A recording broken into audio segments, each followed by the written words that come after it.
You ever heard of the show Narcos? I actually watched it a few years ago. Loved it. Binge watched it. Well, last night, I actually ended up watching episode 1 of Narcos again. And then I binge watched like the next 7 episodes. And I remember why I loved it so much.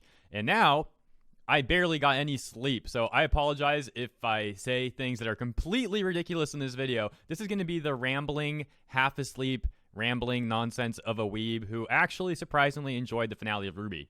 Now, why is that surprising? Well, if you're new to my channel, chapter 1 of this volume, I said that I found it so boring that I wanted to put it in 1.5 or 2 times speed to get through it quicker.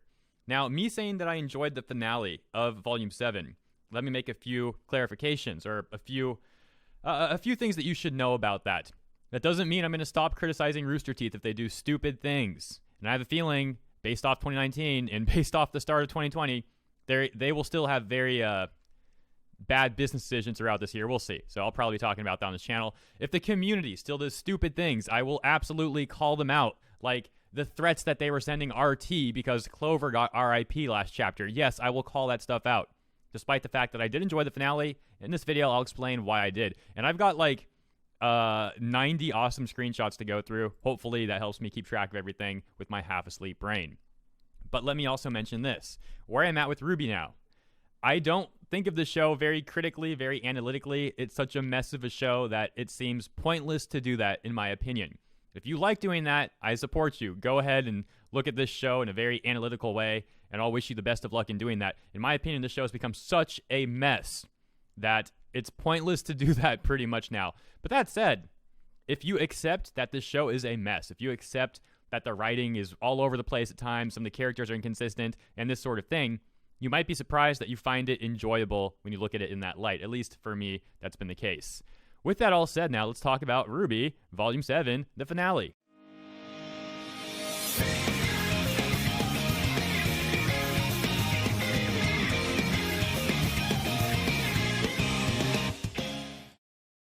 Welcome back. So did I mention that this is going to be a rambly video? If you have something to do, chores, or if you're driving or something, probably a good video to put on in the background, kind of like a podcast.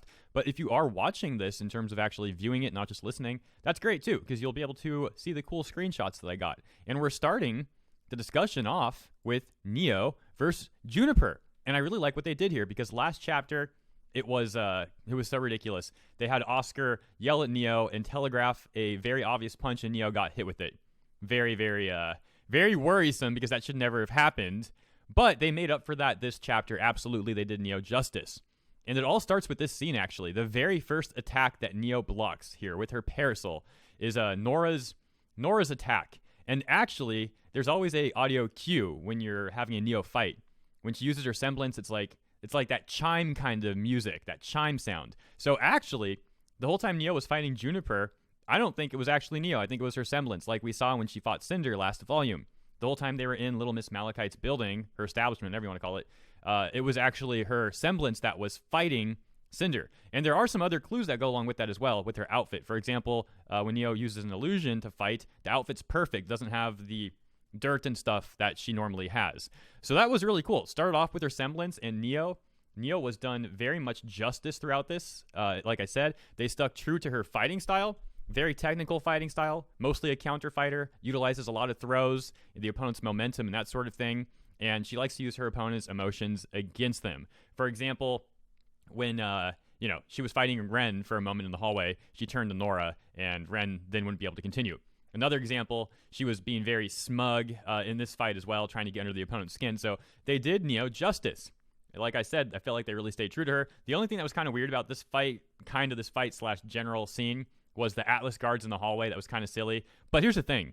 The Atlas guards have always sucked anyway, so if they actually were useful, that would probably be even more silly than the silly uselessness that they were, if that makes sense. So I'll give that a pass.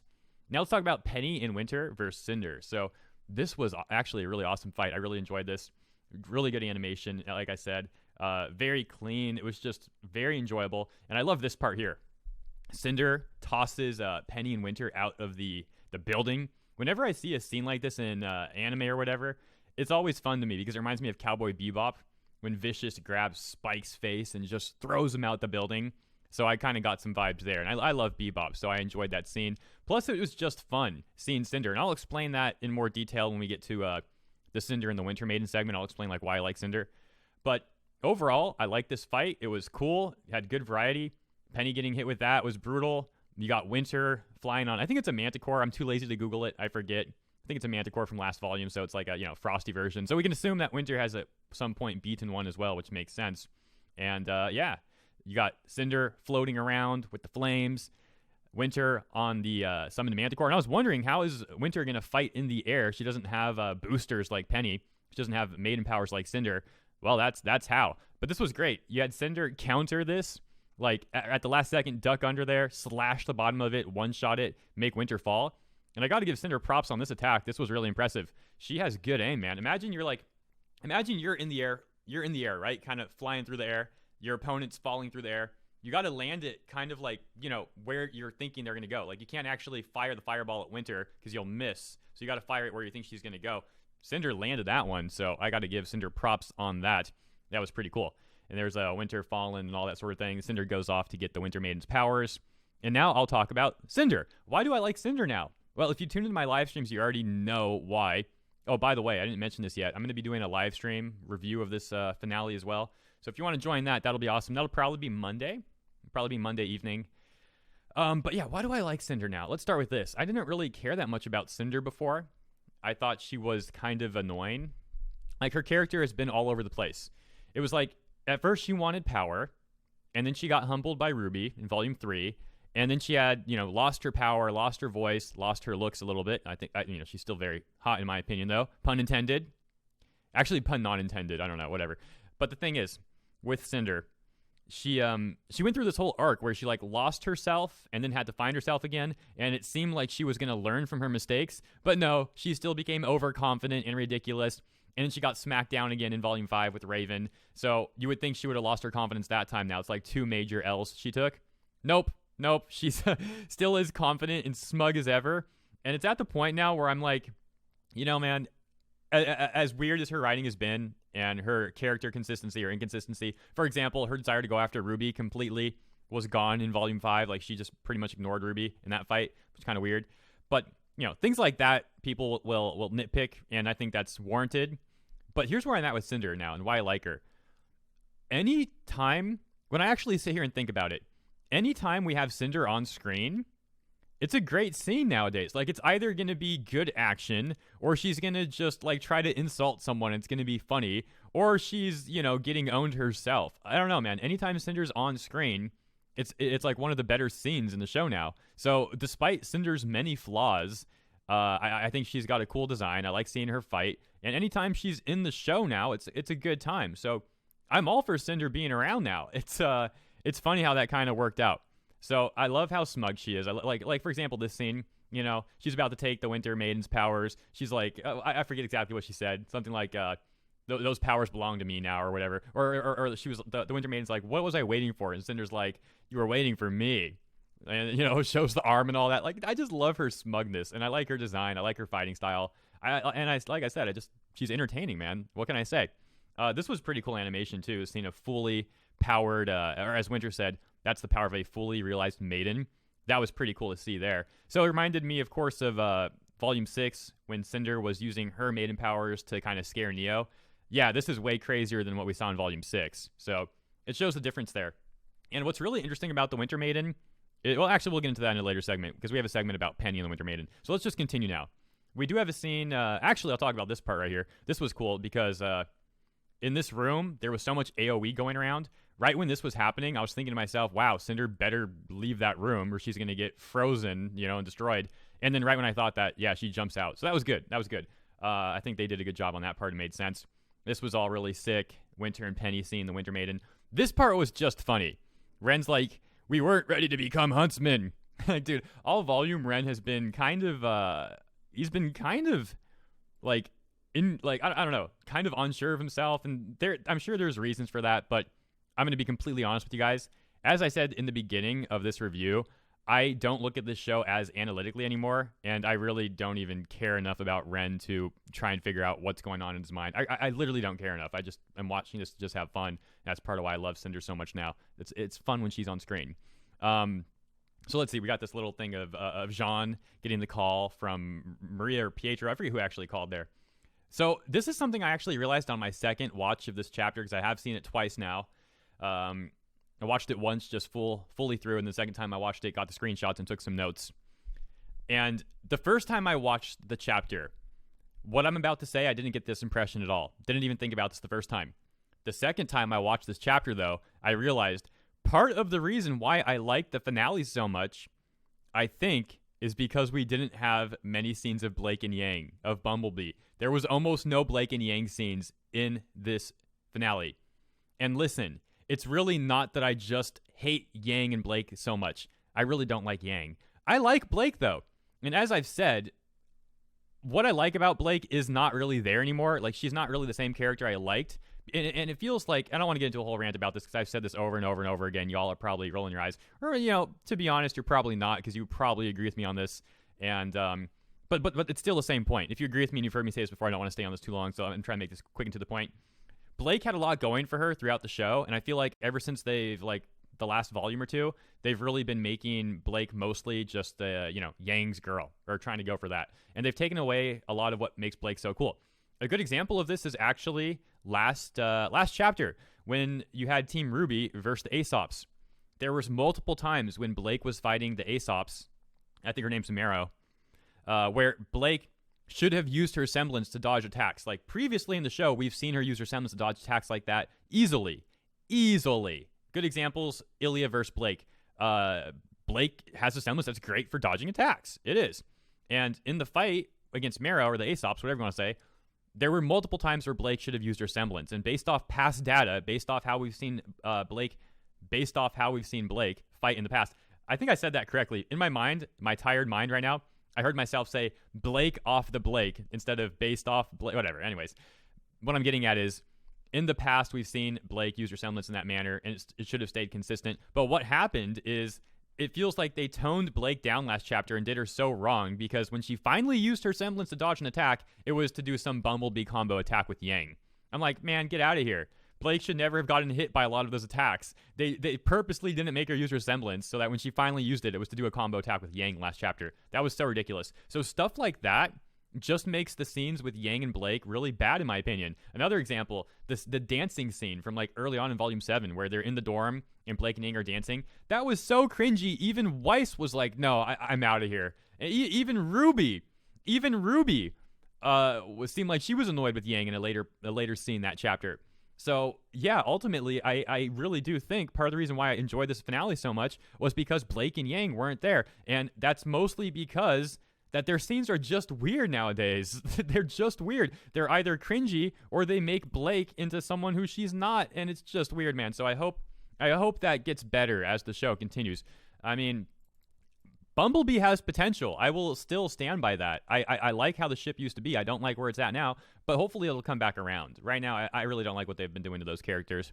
That's enough of that. Let's move on. So now we get back to Penny and the Winter Maiden stuff, and this was actually really cool.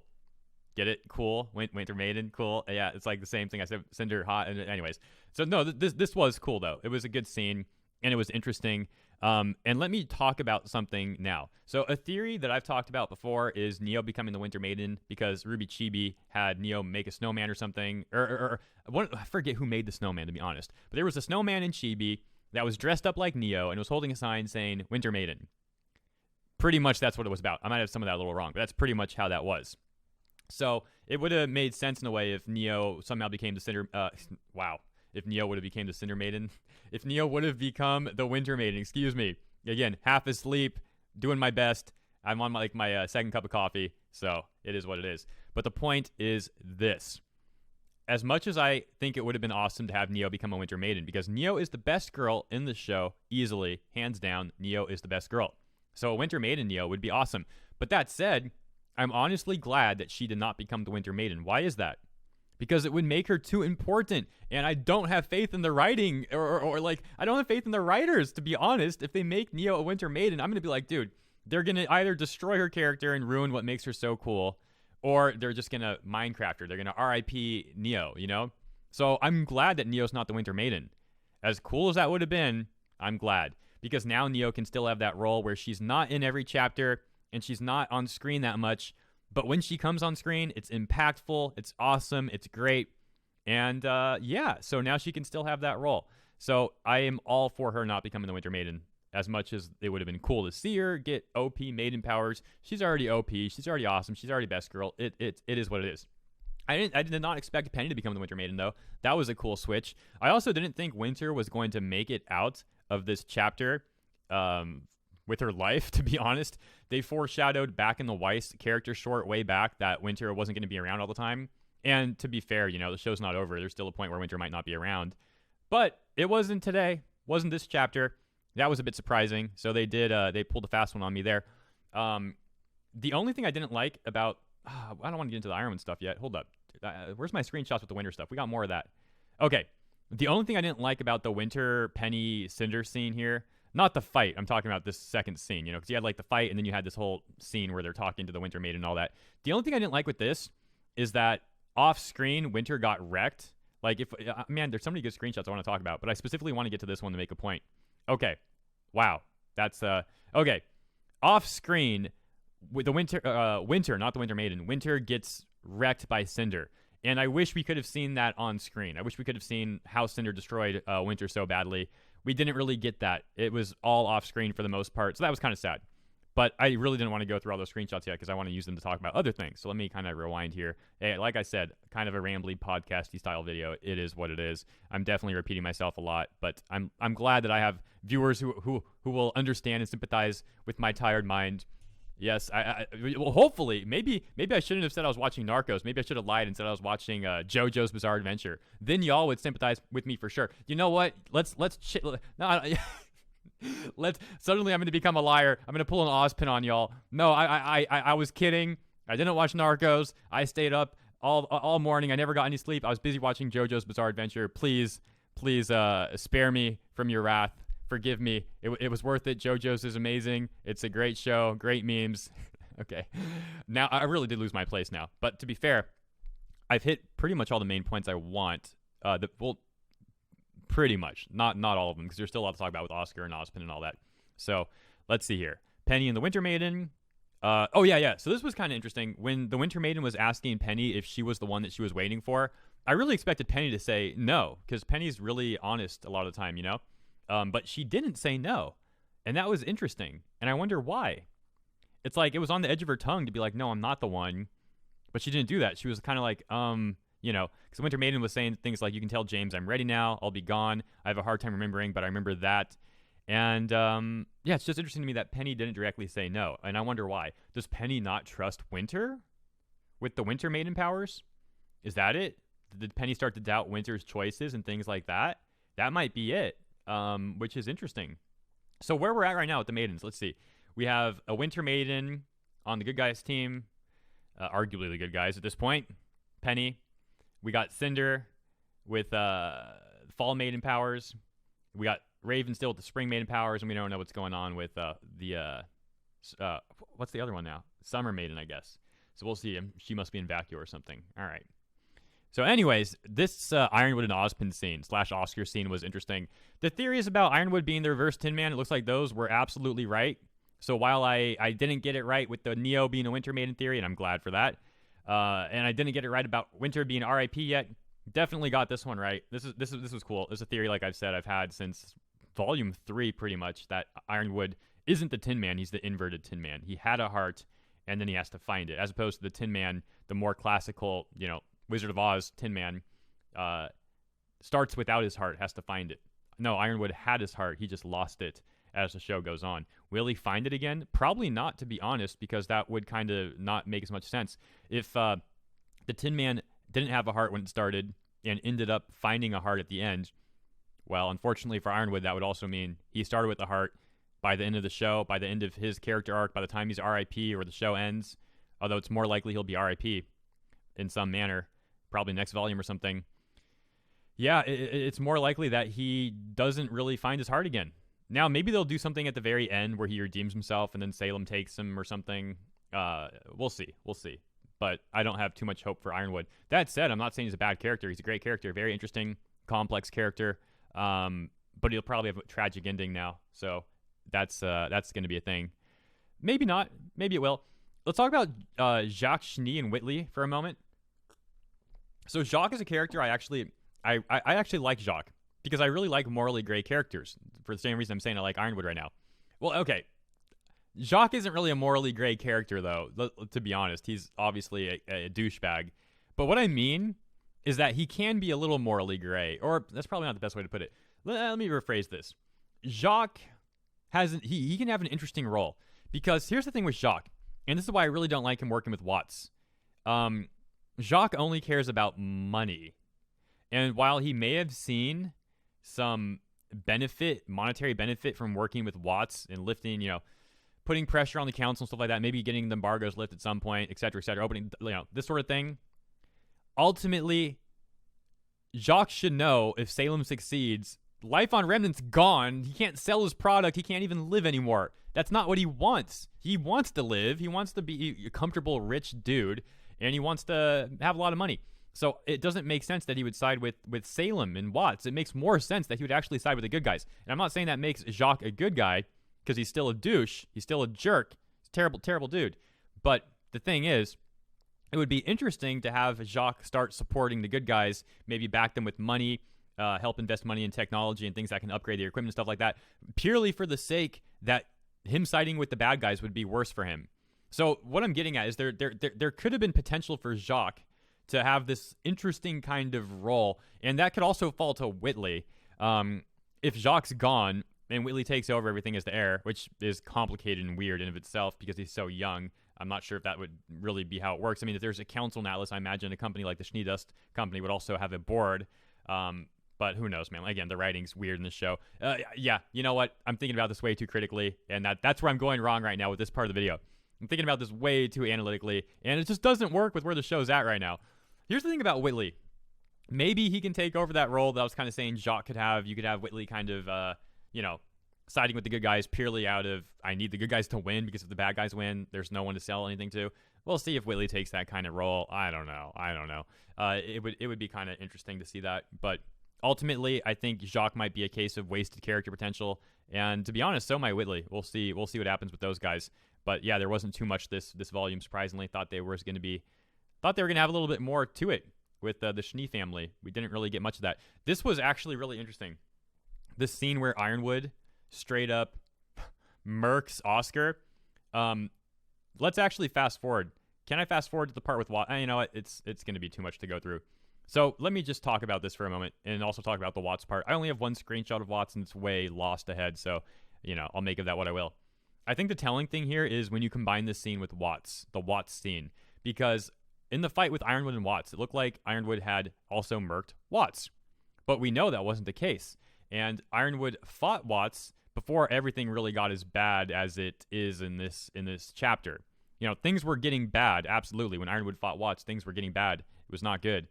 But it was still before, he saw Salem, and Salem said she was coming, and he decided to lift Atlas up. At least if I recall properly, that was before all that. So the point with this is, it's really telling that Ironwood spared Watts, but then he didn't spare Oscar. And that's because when he fought Watts, he didn't lose his heart entirely. He still had some heart left. But with this scene with Oscar here, by this point, Ironwood is fully gone, doesn't have his heart at all, and that's the very telling thing here. He spared Watts, didn't spare Oscar. So this is a completely different man even than last chapter. And a lot of that comes down to the dialogue that we had from Ozpin about fear. So that was some pretty interesting dialogue as well. But I'm going to try to stick to my notes here because I've been skipping around with these parts. Ironwood and Ozpin, Ironwood reverse Tin Man, Oscar awakens Ozpin's powers, finally Oz lines. Oh, that's interesting too. So as Oscar is falling, right, we see that he takes the cane to use the energy, and he channels the energy through the cane, and he stops himself from falling. Later on in this chapter, Oscar's falling again. But he puts the cane on his back, and he doesn't even need it that time. What I'm getting at is, in this chapter, from the time Oscar awakened his powers to the end of this chapter, Oscar already got a power boost. So that's interesting to keep in mind. Oscar awakened his powers and got a power boost all in the same chapter. So that was pretty interesting choice on their part, and I gotta say, it's pretty cool. The animation, man, again, I want to give it props. Oh, there's something I haven't really given credit to with Rooster Teeth, and I certainly think they deserve this credit. Their in-house music team, their orchestra team or whatever you call it, their in-house music team, they do a really good job. I think they're criminally underrated. Like, everyone talks about like Casey Lee Williams and Jeff and all that, but my God, man, if you actually listen to like the orchestra tracks that they use in this show, I will admit, if there's one thing that deserves praise in RWBY, it's actually that the in-house music team is actually very impressive. They do a great job with the scores. Yes, the scores. So, again, talking about the animation, this was clean. The Grimm arm and all that. Winter chopping it off. Again, we get to see that, yeah, the Grimm arm is strong, and it's got some hacks. But without aura, it is susceptible to, being taken out. And that does hurt Cinder pretty badly. So, unhappy Cinder there. Oh, that's actually a really cool shot. Oh, man, Cinder is hot. I love this scene, man. This is a cool one. Oscar falling, Cinder mad. Oscar falling, Cinder mad. I don't know. Let's just kind of go through these. We talked about a lot of this already.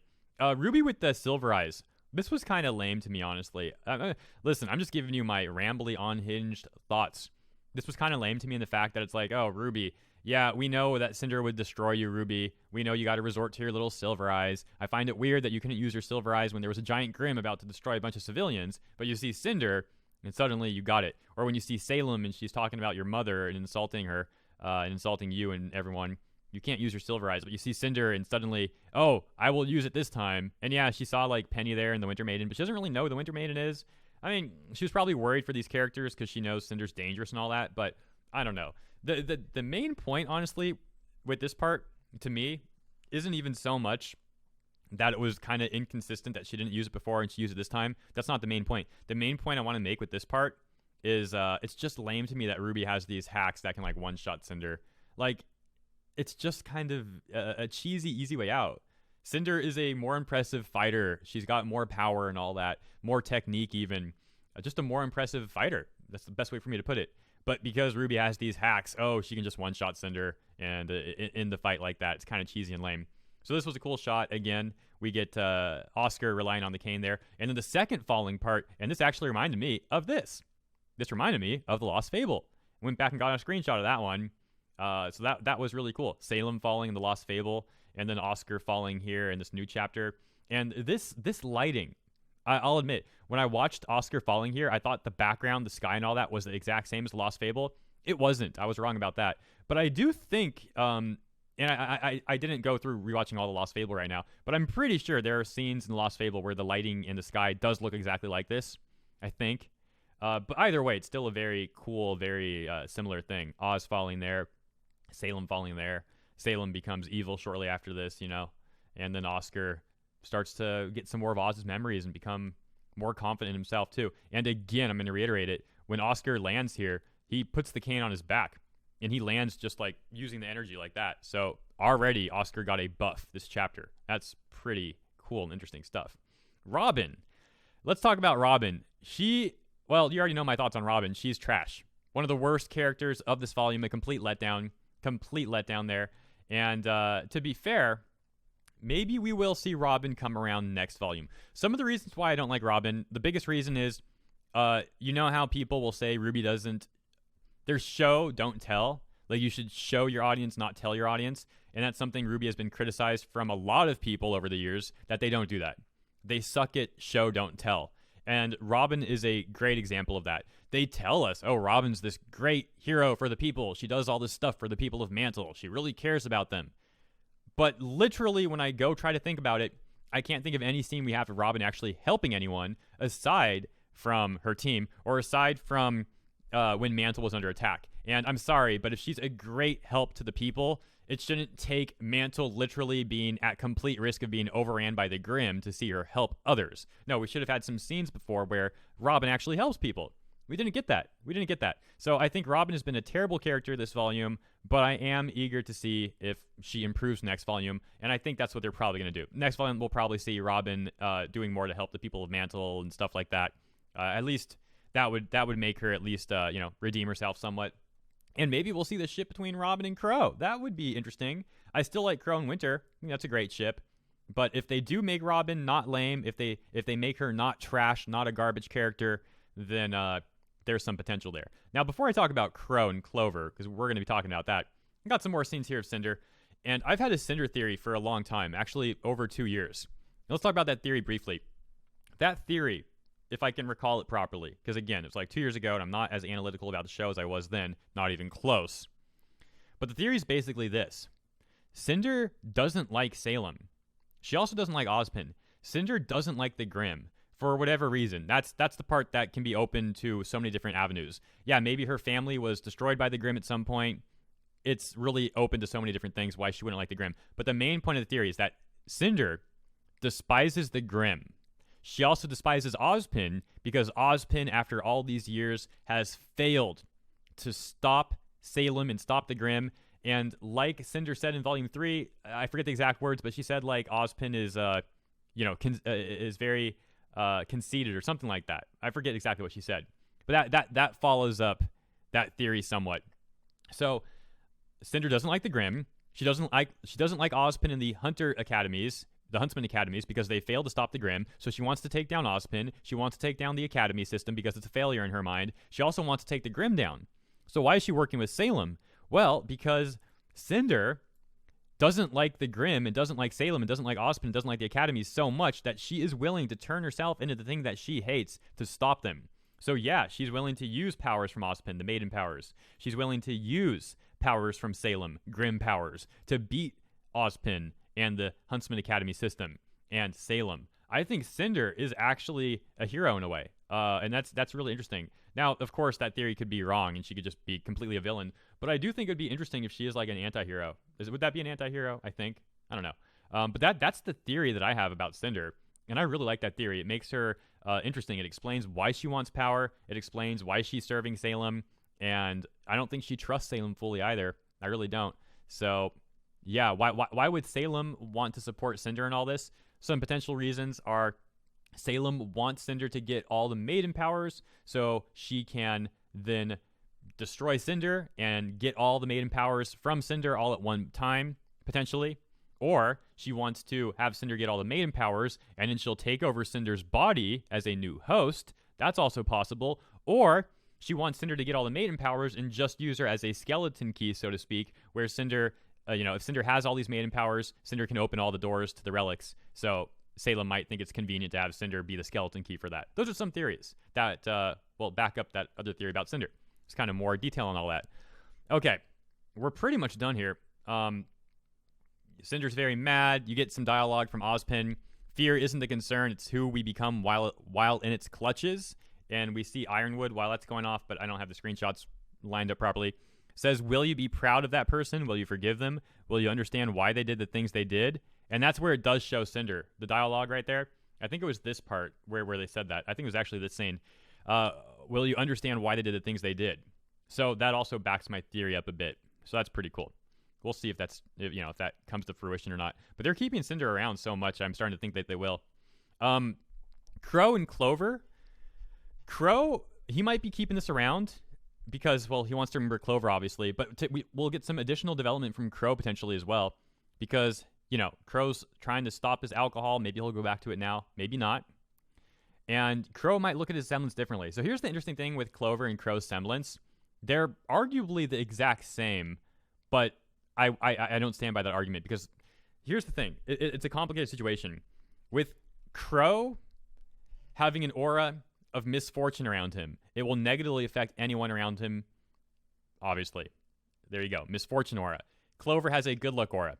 Now, if you have one person next to you, it's easier to see the difference. If you have one person next to you, that person will either be affected by misfortune or good luck. Where this gets complicated is in, for example, a fight. During a fight, Clover and Qrow's semblance functions almost the exact same way. So let me make it very clear. If you're only affecting like one person, the semblance is definitely different. But if you're affecting multiple people, specifically in a fight, at that point, you can argue that their semblances are actually the exact same. Because let's say you have a good guy and a bad guy fighting, and then you have Clover. Let's start with Qrow. You have a good guy and a bad guy fighting, and you have Qrow off to the side, just standing there. It's a hypothetical situation. Qrow's misfortune can affect either the good guy or the bad guy that are fighting. If it affects the good guy, then you could argue that that's spreading good luck to the bad guy. You know what I mean? Now, if Qrow's misfortune affects the bad guy, you can argue that it's spreading good luck to the good guy. Or you can argue that it's spreading misfortune to the bad guy. And the same thing for the good guy. If the good guy gets affected by misfortune, you can argue that they're being affected by misfortune. The point is, when you're affecting multiple parties, multiple people with either good luck or misfortune, it actually works arguably in the same way. And yeah, it's not a one-for-one equal thing, but you can see where it gets complicated like that. And where this can play into Qrow's development is he might start to see that his semblance isn't necessarily just misfortune. If you look at it in a different light, you could argue that it's good luck. I mean, if he's fighting, for example, we had, let's say RWBY versus Tyrion, right? RWBY versus Tyrion. Causing Tyrion to fall. Okay, I already made the example. This is the RWBY versus Tyrion one's not going to work. Because I was gonna talk about where RWBY was fighting Tyrion at one point during the Qrow and Tyrion fight, but that's going to get too complicated. You get the idea. I don't need to stay on this very much. You already probably get the idea on that. So those are the potentials we'll see there. Again, Oscar falls, and we see him. We see. Oh, here's the Winter screenshots. Okay. So yeah, this is what I was complaining about. Winter gets this beaten up by Cinder, but it's all off screen. That is something I don't like. But yeah, this was cool, man. I don't know. All these scenes are cool. Now we got Neo. Good screenshots. So Oscar falls. Winter beat up off screen. Weiss, says her piece and all that. So Winter, gosh, this scene was kind of weird though, to be honest. With Winter, she's sticking to following orders, sticking with Ironwood and all that, and. Winter talks a big game here, but that's kind of just silly to me. She's like, I don't know how to put this into words. It's weird and silly that Winter's willing to talk a big game to people that she knows aren't going to hurt them. Like, Winter was in no spot here to fight back against Weiss, Penny, and RWBY, obviously. But she still is like, you better go. I'm giving you a head start. And yeah, she probably meant that in a good way. Like, she wants Weiss to do well. I'm not saying that she was betraying Weiss or all that, but it's just weird to me that she would still talk a big game when she can't even fight back right now. Like, okay, Winter, okay. I guess that's just how she is, though. And to be fair, yeah, she did technically give them a head start and all that, but I don't know. It is what it is. Cinder and Neo.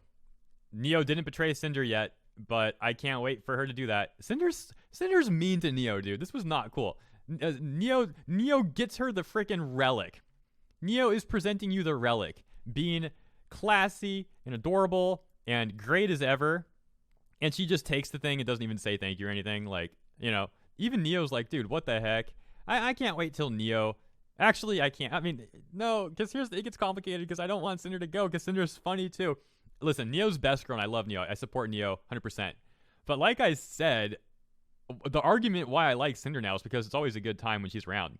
So I will both love and hate the scene when Neo betrays Cinder and Minecrafts her, RIPs her, because it's going to be great to see Neo get Cinder. But at the same time, no more Cinder means no more Cinder, and that's kind of sad. I guess we'll see what happens there. Ironwood all mad. Here's the scene with Watts that I was trying to get earlier, the screenshot, but I already made my point on that. Again, interesting that Ironwood spares Watts but not Oscar. But that shows that the big difference, even with the span of one chapter. By the time Oscar got to Ironwood's a different man, even than when he fought Watts. And here's the part with Oscar falling to the ground. Falls to the ground, doesn't even need the cane this time. He was confident enough to put the cane on his back and just use this. So I'll reiterate it again. Oscar already got a power up this chapter. It's pretty impressive. You know what else is impressive? This freaking whale Grimm. Talk about ReZero stuff, but ReZero didn't make this up. I mean, I think it's all a play on Moby, what. I can't even say the second part of Moby because I'll probably get in trouble. But the Moby, the novel with the big whale, I think like any sort of trope with floating whales in fiction is kind of a call on that. So I'm not going to say that RWBY ripped off ReZero because I think it all comes to that. And actually what I will say about this is, again, really great animation. If you zoom in, you can notice these like flying Grimm. I guess they're Nevermores, probably. Nevermores, maybe some Manticores, who knows? Griffins, whatever. Flying Grimm. And something I learned from actually playing Magic the Gathering is when you're making something look really large, one of the most common and effective techniques to make that thing look large is not simply making a large thing, it's having like birds around it. Literally, that's why if you look at Magic the Gathering cards where you have a very large creature, chances are that card will also have birds at somewhere on screen, on the card, on the art, small birds to show you the scope of how big that thing is. Now, these are not birds. These are flying Grimm, which are a lot bigger than birds. So yeah, this whale is just huge. Absolutely huge. You kind of get the same scope here a little bit with all the flying Grimm in the background. But really, where that plays is where you see the whale. And you compare that. Like, man, this thing, especially this shot, absolute beast. Oh my gosh. Yeah, this thing's probably going to make Kevin look like a joke, I guess. Kevin the Dragon Grimm from Volume 3. We'll see. Salem in her battle armor and ready for all that. So she really did come herself. I was kind of not sure if she was just saying that as, semantics, and she was just going to send a bunch of Grimm and be like, yeah, I'm the queen of the Grimm. Me arriving is basically the Grimm arriving anyway. No, she literally did arrive herself, which is insane. Absolutely insane. I don't think this whale is her base. I assume, her base is still either on the moon or in a different realm or something like that. I mean, maybe it's on Remnant. It's on a different continent. We haven't seen certain areas of Remnant yet. Certain islands and continent areas. Even part of like Mistral hasn't been fully explored yet, I don't believe. So there are multiple areas where Salem could be. I don't think it's this whale. That would be really weird. So yeah, probably the whale is just part of her army. And the only reason why I even mentioned that is because it got the crystals in the back, but you don't see the actual castle, which I think is called Evernight. Wow, my memory actually worked on that one. I think it's Evernight. I didn't think I was going to get that. So yeah. At the end of the day, I think most people would agree with me on that. I don't think this is her base. Just a giant, basically an aircraft carrier. There you go. Grimm aircraft carrier. Aircraft carrier. Jeez. Well, I made it through the video. That's nice. I hope you guys enjoyed this very rambly review of the RWBY finale. And I'm glad that I can say I actually enjoyed this finale, and I enjoyed the volume overall. Definitely not perfect. Definitely really silly in many ways. Very inconsistent, sloppy, all over the place in many ways. But overall, I'm watching this to be entertained, and it did entertain me. All right, that does it for my review. If you made it to the end of this video, the video is long enough, so let me just wrap it up by saying this. Thank you very much for your time. I hope you found this fun to watch, at least. Entertaining. If you enjoy this content, please consider sharing the content, liking the content, commenting on the video. All that helps the video do well. Thank you very much for that. And if you want to take a more direct approach at sponsoring this channel, you can donate through our website, nyannet.com, news website, up and coming, and probably the fastest growing anime news website of 2020 so far. It's actually crazy how explosively this website has been growing. Thank you all for that.